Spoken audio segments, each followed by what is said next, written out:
Nasasagasaan na ang bata sa jeep. Ang huling sandali na lang ng kanyang nabanggit ay, "Kahit kapkapan niyo pa ako, wala kayong makukuha sa akin." At biglang namutla si Aling Marta sa mga nangyari nung nakita niya na ang bata na nasagasaan. At sa kabila ng nangyari, ang mapagbintan na si Aling Marta ay walang aksyon na para bang walang nangyari. Aga na pumunta si Aling Marta sa tindahan ng isda para mangutang at may mag-aalala sa kanyang pamilya na kanina pa naghihintay sa kanya.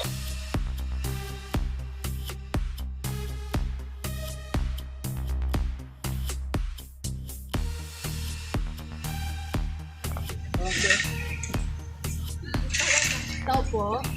Ano po? Pwede po ba ako makautang na isda sa inyo? Sige po. 1 kilo lang po. Pwede po. Okay po.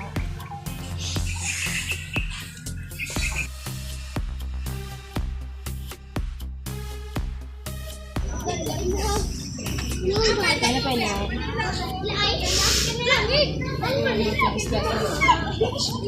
Wala yun anak. Nakalimutan ko kasi yung wallet ko kaya nangutang na ako sa kay Manang bilhin.